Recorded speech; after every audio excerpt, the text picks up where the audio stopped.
organizuar nga agent Strazimiri. Të gjendët një provë e re kundër Veliajt është e pamundur. Çdo provë që publikohet ndaj tij në vazhdim nuk është provë e re fakti që ai përdor si kamikaz Miro të gjysmopingat orale të studieve e portaleve, siç i quajnë në bregun e Adratikut. Nuk është provë e re që me urdhër dhe me interes të tij kundrejt pagesave të majme, ata ndotin dhe shkrim me gojë cili ndoj që zbulon të vërtetat për grabitjen e organizuar prej tij. Nuk është provë e re që ai blen me parë tona çdo vip të artit, të sportit, kulturës dhe të showbizit, të cilët janë paguar me miliona vetëm t'i dalin për zot punë të tyre pikërisht në të ditë, të cilën e priste se do i vinte.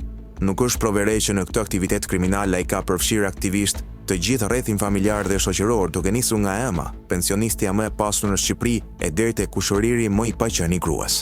Nuk është provë e re që kompanitë të vëllait e të shoqes kanë ngëlltitur brutalisht në mënyrë më së shumë indirekte haptazi miliona euro që duhet të përdoreshin për hallet e tiranësve.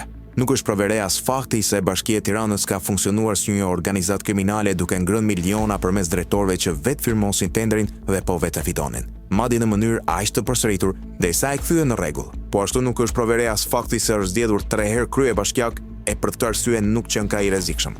Erën Veliaj është shumë i rrezikshëm, pikërisht se ka arritur të zgjidhet 3 herë duke patur zyrtarisht drejtues politik të fushatave të tij, pikërisht bandën 5D, që është në burg, por ende e paplot.